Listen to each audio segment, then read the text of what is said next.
बिस्मिल्लाहिर्रहमानिर्रहीम। तो बच्चे, आज के वीडियो में हम लोगों ने बायोलॉजी के वो कॉन्सेप्ट्स देखने हैं। जिस तरह आपको पता था कि हमारा जो जीसीई का कोर्स है वो अल्हम्दुलिल्लाह कंप्लीट हो चुका है 18 चैप्टर्स के साथ। तो आईजीसीएसई के अंदर बच्चे जो हमारा कोर्स है वो कोई एक्सेसिव चैप्टर्स नहीं है, बल्कि एक चैप्टर सिर्फ एक्सेसिव है जो कि है characteristics and classification of living organisms. This is the only chapter जो कि एक्स्ट्रा है, यानी आईजीसीएसई वालों के लिए 19 चैप्टर्स हैं बजाय 18 के। और जो रह गई बात बाकी कॉन्सेप्ट्स की, तो वो मेनली एक्सटेंशंस हैं बाकी चैप्टर्स की, यानी कि हर चैप्टर में एक एक दो दो कॉन्सेप्ट्स थोड़े से ऐड हुए हैं। कोई नया चैप्टर सिर्फ इसके अलावा ऐड नहीं हुआ। तो हमारा जो सबसे पहला आईजीसीएसई का चैप्टर है जो कि ऐड हुआ था आईजीसीएसई में, वो है characteristics and classification of living organisms.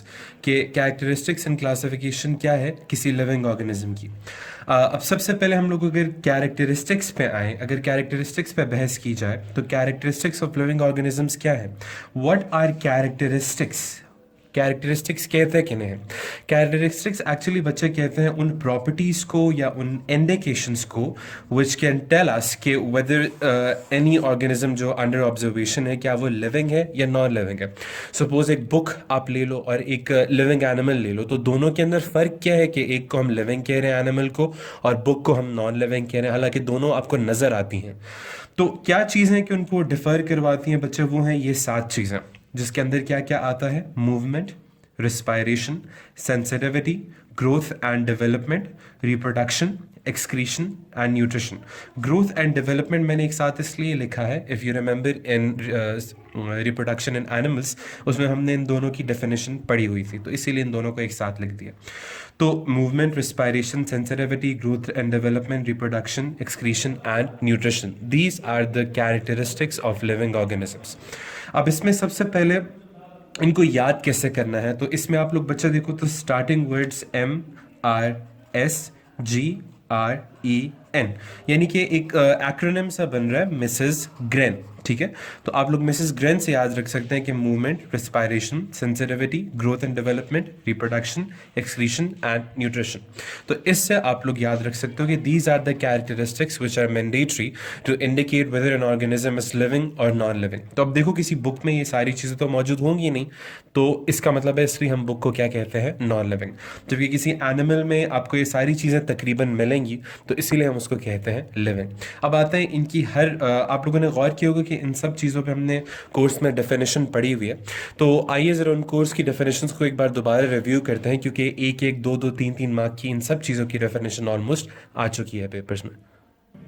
सबसे पहले बच्चा अगर मूवमेंट की बात की जाए तो मूवमेंट क्या होती है। मूवमेंट का मतलब होता है कि part of an organism changes in position. ठीक है, मूवमेंट का मतलब होता है कि जब ऑर्गेनिज्म की बॉडी का कोई हिस्सा मूव करे अपनी रिलेटिव पोजीशन के हवाले से। ठीक है, सपोज मेरा हाथ है और मेरी फिंगर्स ये जो कर रही हैं इसको मूवमेंट कहते हैं। क्यों? क्योंकि मेरी फिंगर्स की पोजीशन पहले कुछ और थी, अब कुछ और हो चुकी है, तो इसको मूवमेंट कहते हैं। हमारा थोड़ा सा मिसकंसेप्शन ये है कि शायद इंसान एक जगह से दूसरी जगह जब ट्रैवल करता है तो उसको हम मूव कहते हैं, वो एक्चुअली कहलाती है लोकोमोशन। इफ़ यू रिमेंबर, हम लोगों ने लोकोमोशन के चैप्टर में इन दोनों टर्म्स को क्लियरली डिफर किया था। तो लोकोमोशन का मतलब होता है कि एक पॉइंट से दूसरे पॉइंट की तरफ जाना। ठीक है, इसको मूवमेंट नहीं, इसको लोकोमोशन कहते हैं। लेकिन अगर उसी सेम पॉइंट पे आप लोग अपनी पोजीशन चेंज कर दो, सपोज मेरा हाथ यहीं पे है लेकिन मेरा हाथ जो है वो अपनी पोजीशन चेंज कर रहा है, वो मूव कर रहा है। ठीक है, लेकिन मेरा हाथ यहाँ से यहाँ पे ट्रैवल कर रहा है, सपोज मैं हाथ की बात करूँ, हालांकि पूरे ऑर्गेनिज्म के मूव करने को हम लोग कहते हैं locomotion. Suppose this is a person, ये पर्सन यहाँ पे था लेकिन ये वॉक करके यहाँ पे खड़ा हो गया, तो अब ये थी लोकोमोशन। लेकिन पर्सन वहीं पे था लेकिन उसने अपनी लिम्स मूव की, this is movement. So movement क्या होती है, part of an organism changes in position. दूसरी चीज मूवमेंट के बाद है रिस्पायरेशन, जो इंडिकेट करती है कि ऑर्गेनिज्म लिविंग है। What is respiration? It is a series of biochemical या chemical reactions in which breaking down of glucose takes place to release energy inside the cells. अब ये बहुत ही basic definition है respiration की।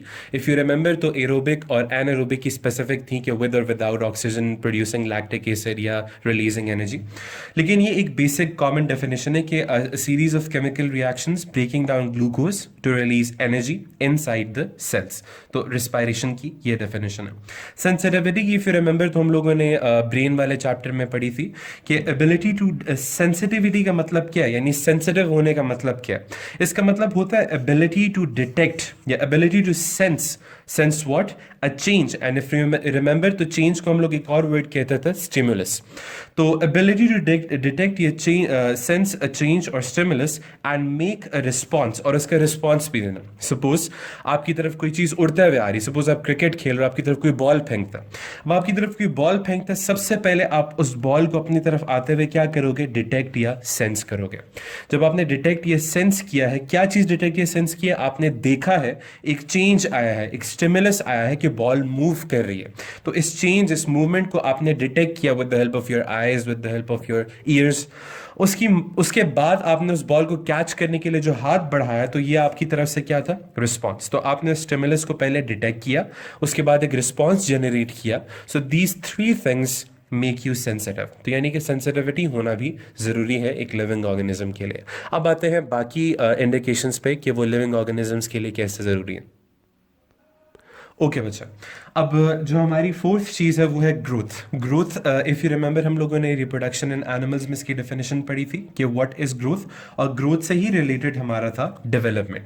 पहले ग्रोथ पे आते हैं। ग्रोथ का मतलब क्या होता है, जब हम कहते हैं प्लांट ग्रो कर रहा है, जब हम एनिमल कहते हैं एनिमल ग्रो कर रहा है, तो हमारे दिमाग में आता है कि साइज इंक्रीज कर रहा है उसका। लेकिन बायोलॉजिकली सिर्फ साइज की बात नहीं हो रही, और भी बहुत सी चीज़ों को मद्देनजर रखा जाता है।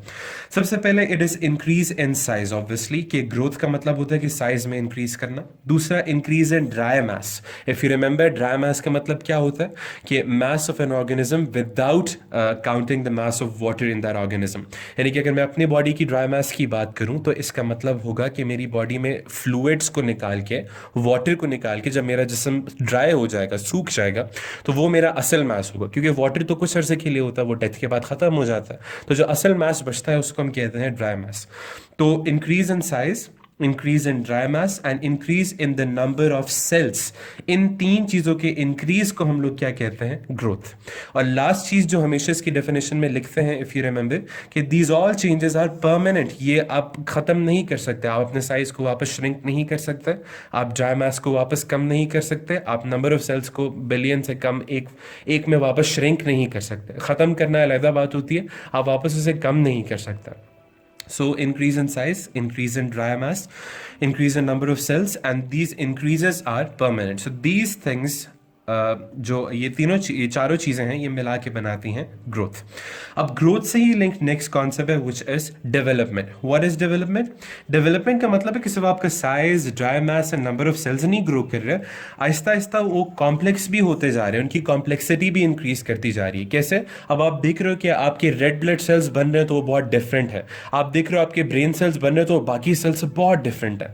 तो यानी कि अब वो कॉम्प्लेक्स होते जा रहे हैं, डिफरेंट होते जा रहे हैं। और कॉम्प्लेक्सिटी का मतलब क्या है? That is differentiation and specialization. वही बात कि हर सेल डिफरेंट हो रहा है और स्पेशलाइज हो रहा है। रेड ब्लड सेल अपने आप में डिफरेंट एंड स्पेशलाइज हो रहे हैं, ब्रेन सेल्स अपने आप में डिफरेंट स्पेशलाइज हो रहे हैं, बोन सेल्स अपने आप में डिफरेंट एंड स्पेशलाइज हो रहे हैं। तो हर किसी में डिफरेंशिएशन एंड स्पेशलाइजेशन हो रही है। और different types of cells into tissues and organs, और वो जो है सेल्स किस में कन्वर्ट हो रहे हैं? टिश्यूज एंड ऑर्गन्स में। So increase in complexity, complexity का मतलब क्या है कि differentiation and specialization of different types of cells into tissues and organs, this is development. तो डेवलपमेंट को भी हम लोग ग्रोथ के साथ ही लिंक करते हैं। तो ग्रोथ हमारी हो गई फोर्थ चीज जो कि इंपॉर्टेंट है for indication of an living organism. अब आते हैं हम बाकियों की तरफ। नेक्स्ट है बच्चा हमारा रिप्रोडक्शन। रिप्रोडक्शन की इटसेल्फ कोई स्पेसिफिक डेफिनेशन नहीं है, बस it's means for living organisms to reproduce and to increase their number. So living organisms are able to increase their number and maintain their species. तो reproduction के जरिए living organisms क्या करते हैं कि they increase their number and they maintain their species. What is the meaning of maintaining one species? इसका मतलब होता है कि दे डू नॉट एक्सटिंक्ट, वो फिनिश नहीं होते। क्यों नहीं होते? क्योंकि वो इंक्रीज करें अपना नंबर। किसकी मदद से? रिप्रोडक्शन की मदद से। तो रिप्रोडक्शन की कोई इतनी ख़ास डेफिनेशन है नहीं, लेकिन ये आप लिख सकते हैं, लेकिन आती नहीं है इसकी डेफिनेशन। नेक्स्ट इज एक्सक्रीशन, जो कि एक्सट्रीमली इंपॉर्टेंट है। इससे एक तो ये कि आपको लिविंग ऑर्गेनिज्म का पता लगता है, और दूसरा ये कि इसकी डेफिनेशन बहुत बार आ भी चुकी है, और ये हम लोगों ने एक्सक्रीशन किडनी के चैप्टर में की थी। सबसे पहले ये कि what is excretion? It is सबसे पहले होती स्टार्ट कैसे है, हमारी बॉडी में मेटाबॉलिज्म, ये केमिकल रिएक्शंस टेक प्लेस करते हैं। तो मेटाबॉलिज्म, ये chemical reactions, they produce toxic and poisonous substances. इनकी एंड पे क्या रिलीज होता है, टॉक्सिक या पॉइजनस सब्सटेंसेस। और ये पॉइजनस या टॉक्सिक सब्सटेंसेस क्या करते हैं, ये हमारी बॉडी को हार्म कर सकते हैं। इसके अलावा हमारी बॉडी में कुछ ऐसे सब्सटेंसेस हैं which are in excessive amount या एक्सेस रिक्वायरमेंट में होते हैं। तो टॉक्सिक या पॉइजनस सब्सटेंसेस या फिर एक्सेस रिक्वायरमेंट वाले सब्सटेंसेस जो हैं, they all are needed to be remove from your body. So इनको रिमूव करने के लिए आपकी बॉडी में एक सिस्टम है जिसको हम लोग कहते हैं एक्सक्रीटरी सिस्टम, यानी कि kidneys, sweat gland and lungs. वो हम लोगों ने डिटेल में अपने रिस्पेक्टिव चैप्टर्स में पढ़ा था। सो इनके रिमूवल फ्रॉम बॉडी को कहते हैं एक्सक्रीशन। और जो भी ऑर्गेनिज्म ये करता है तो इसका मतलब है वो लिविंग है, नॉन लिविंग ये नहीं कर सकता। Next is nutrition. तो न्यूट्रिशन जो है ये सबसे इंपॉर्टेंट चीज़ है कि न्यूट्रिशन क्या होती है, इनटेक ऑफ मॉलिक्यूल्स या intake of nutrients which are necessary for energy, for growth and for development and for the synthesis of secretory substances। ठीक है, मतलब क्या है इसका, कि हम अपनी बॉडी के अंदर वो मॉलिक्यूल्स या वो न्यूट्रिएंट्स एंटर करवाते हैं जो हमारे लिए एनर्जी के लिए ज़रूरी होते हैं, जो हमारी ग्रोथ के लिए ज़रूरी होते हैं और जो हमारी डेवलपमेंट के लिए ज़रूरी होते हैं। इसके अलावा हमारी बॉडी में ऐसे सब्सटेंसेस बनाते हैं, सिंथेसाइज करते हैं जो सिक्रीटरी होते हैं। सिक्रीटरी का मतलब क्या है, जो हमारी बॉडी में सिक्रीट होता है। क्या क्या सिक्रीट होते हैं, एंटीबॉडीज, एंजाइम्स, डिफरेंट प्रोटीन्स। तो ये सारी चीज़ें कैसे सिक्रीट होती हैं, with the help of these nutrients. यही न्यूट्रिएंट्स इनको सिंथेसाइज करवाता है।